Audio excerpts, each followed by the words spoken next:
শুভ সকাল বন্ধুরা, সবাই কেমন আছো? আশা করি সবাই ভালো আছো এবং সুস্থ আছো। আজ আমি অনেক দিন পর তোমাদের সামনে নিয়ে এসেছি একটা লং ভিডিও। আর তোমাদের কাছে আমার রিকোয়েস্ট বন্ধুরা, তোমরা আমার এই ভিডিওটি স্কিপ না করে পুরোটা দেখো। আর ভালো লাগলে লাইক, কমেন্ট, শেয়ারের পাশাপাশি চ্যানেলটি সাবস্ক্রাইব করে পাশে থেকো। সকাল সকাল বাজারে ব্যাগ নিয়ে হাতে কোথায় যাচ্ছি সেটাই তোমাদের সাথে শেয়ার করব। চলো তাহলে পুরো ভিডিওটা দেখো স্কিপ না করে বন্ধুরা। সকাল সকাল বেরিয়ে পড়লাম বাজারে। বাজারে ব্যাগ সঙ্গে নিয়ে। আর চলো তোমাদেরকে যেটা জিজ্ঞাসা করতে ভুলেই গেছি, তোমরা কেমন আছো? আশা করি তোমরা সবাই ভালো আছো। আমিও তোমাদের ভালোবাসায় বা বড় ছোটোর আশীর্বাদে মোটামুটি ভালো আছি এবং সুস্থ আছি। হাতে বাজার ব্যাগ নিয়ে বেরিয়ে পড়লাম বাজারে। আর সকাল সকাল বেরিয়ে পড়লাম বাজারে। এখন বাজে 7টা থেকে 7:30 নাগাদ। সমস্ত কাজ সেরে নিয়েছি। অল্প কিছু কাজ বাকি রয়েছে। বাজার থেকে ঘুরে এসে তারপর বাকি কাজগুলো সেরে নেব। এদিকে দেখো বন্ধুরা, রাস্তার দুধারে দোকান বসছে। আর আমাদের এখানে প্রতি বছর যেটা হয় শ্রাবণী মেলা, সেই শ্রাবণী মেলার আয়োজন চলছে। আর তোমাদেরকে সেই শ্রাবণী মেলাটাও ঘুরে দেখাবো। আমি অন্যদিন আসবো। সবে আয়োজন চলছে। রাখা আর মাত্র 2 দিন, তারপর আমাদের এখানে শুরু হয়ে যাবে শ্রাবণী মেলা। মেলাটা খুবই বড় হয়। আর রাস্তার দু সাইডে দোকান বসবে বলে প্যান্ডেল বাঁধানো কাজ চলছে বন্ধুরা। আর প্রতি বছর শ্রাবণ মাসে এই মেলাটি হয়ে থাকে। খুবই সুন্দর মেলার আয়োজন। দেখো এরপর চলে এসেছে বন্ধুরা সকাল সকাল, যেহেতু বাজারে 7টা 7:30 নাগাদের কাছাকাছি এখন বাজে। আর পুরোপুরি দোকান খোলা নেই এখন। মোটামুটি কয়েকটা দোকান খোলা আছে। আর দেখো বাজারের ভেতরে ঢুকতে আমাদের এই মন্দিরটি খুবই সুন্দর। মা খুবই জাগ্রতময়ী মায়ের মন্দিরটি। এই মন্দিরটি কিন্তু আমাদের বাজারের ভেতরে ঢুকতে কিন্তু এই মন্দিরটি, জানো তো বন্ধুরা। আর দেখো সকাল সকাল পুজো আরম্ভ হয়ে গেছে। ভক্তগণও চলে এসেছে। আর খুবই সুন্দর মায়ের মূর্তিটি।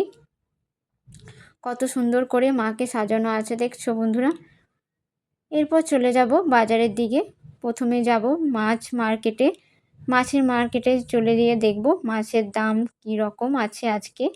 দেখো এখানে মাছ বাজারে এসে দেখলাম মাছের বাজার প্রচণ্ড ভিড়। পা ফেলার মতো জায়গা নেই। আমাদের এখানে মাছ মার্কেট সকালবেলায় ভিড় থাকে, কিন্তু আজকে দেখছি আরও প্রচণ্ড ভিড়। পা ফেলার মতো জায়গা নেই। আর সঙ্গে আছে ছেলে। ছেলেকে ক্যামেরার সামনে সবসময় আনি না। আর আমি এখান থেকে নিয়ে নিয়েছি সিলভার কাপ মাছ। দেখো এই মাছটি হচ্ছে ওজন মোটামুটি 1 কেজি 300-র কাছাকাছি। 160 টাকা মতো নিয়েছে বন্ধুরা। আর এতই যে ভিড়, মানে মাছ মার্কেটটা তোমাদেরকে যে পুরোটা ঘুরে দেখাবো সেই সুযোগটাও আমি হয়ে ওঠেনি আমার কাছে, কারণ প্রচণ্ড ভিড় থাকার জন্য এক হাতে যেহেতু ছেলেকে ধরে রেখেছি, আর এক হাতে ফোনে ক্যামেরা অন করা সেরকম যাচ্ছে না, সুযোগ পাচ্ছি না বন্ধুরা। সেজন্য অল্প করে মাছ মার্কেটটা তোমাদেরকে ঘুরে দেখালাম। একদিন ফাঁকা টাইমে এলে তোমাদেরকে পুরোটা দেখাবো আমাদের এখানে মার্কেটটা। আর দেখো মাছ মার্কেট থেকে বেরিয়ে চলে এসেছি রাস্তার সাইডে। অল্প দোকান বসেছে, সেখান থেকেই সবজি কিনে নেব। বাড়ির জন্য কিছু সবজি এখান থেকে নিয়ে নিব। বাড়িতে যেহেতু অল্প টমেটো আছে, সেই জন্য যখন বাজারে এসেছি টমেটোটা নিয়ে নিই। টমেটোটা সবসময়ই দরকার হয়। আর দেখো এখানে 80 টাকা কেজি দরে হচ্ছে আম বিক্রি হচ্ছে। নাম জানি না আমের, কিন্তু অল্প আম নিয়ে নিয়েছি বন্ধুরা। আর শ্রাবণ মাস বলে আমের দামটা একটু বেশিই আছে। 80 টাকা কেজি দরে আমটা বিক্রি হচ্ছে। অন্য সময় হতো মনে হয় 60 টাকা 70 টাকার কাছাকাছি, একটু বেশি দামেই আছে এখন। আর এখান থেকে সবজি নিয়ে নিয়েছি। এই যে কাকুটা হচ্ছে একটা লাউ নিয়েছিল দেখে আমিও একটা মানে লাউ নিয়ে নিয়েছি কাকুটার দেখে, কারণ লাউগুলো খুবই ভালোই ছিল। আর দেখো আর তারপর চলে এসেছি ফুলের দোকানে। এখান থেকে ফুল নিয়ে নেব। আর এই যে এখানে রজনীগন্ধা ফুলের এত সুন্দর গন্ধ বেরোচ্ছিল, লোভ সামলাতে না পেরে দুটো হচ্ছে রজনীগন্ধা স্টিক নিয়ে নিয়েছি বন্ধুরা। খুবই সুন্দর।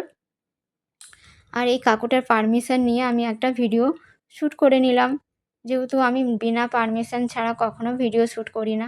দেখো এই দোকানের হচ্ছে এত সুন্দর সাজানো গোছানো আছে ফুলগুলো। খুবই ভালো লাগছিল, লোভ সামলাতে না পেরে এখানে একটা ভিডিও শ্যুট করে নিয়েছিলাম। খুবই সুন্দর লাগছে। দেখো বন্ধুরা তোমাদের কতটা ভালো লেগেছে অবশ্যই কমেন্ট বক্সে কমেন্ট করে জানিও। আমার এই ভিডিওটি মোটামুটি শেষের মুহূর্তে। আর দেখো আমি এখান থেকে দেখো রজনীগন্ধা ফুলের স্টিকটা নিয়ে নিয়েছি। দেখো দেখতে কত সুন্দর লাগছে। আর তারপর দেখো মা এসেছে। মাইমা নিয়ে নিয়েছে মিষ্টি এখানে আমার ছেলের জন্য, আর বোন এসেছে। আর এই দোকান থেকে মিষ্টি নেওয়া হয় আমাদের বেশিরভাগ, কারণ এখানে খুব সুন্দর মিষ্টি পাওয়া যায়। মা মনসা সুইট, আর এখানে নানা রকমের মিষ্টি পাওয়া যায়, সেজন্য এখান থেকেই মিষ্টিটা নিয়ে নিচ্ছি। বন্ধুরা, তারপর চলে যাব বাড়ির দিকে। বাড়িতে অনেক কাজ আছে, যেহেতু সকাল সকাল বেরিয়ে পড়েছি বাজারে। আর অল্প কাজ করে এসেছি, আর অল্প আরও কাজ বাকি আছে, সেগুলো সেরে নিতে হবে। তারপর তো রান্নাবান্নাই আছে। চলো তাহলে এরপর বেরিয়ে পড়া যাক বাড়ির দিকে। আমার এই ভিডিওটি তোমাদের কেমন লাগলো অবশ্যই জানিও। আর ভালো লাগলে লাইক, কমেন্ট, শেয়ারের পাশাপাশি চ্যানেলটি সাবস্ক্রাইব করে পাশে থেকো। আবার নতুন কোনো ভিডিও নিয়ে তোমাদের সামনে হাজির হব বন্ধুরা।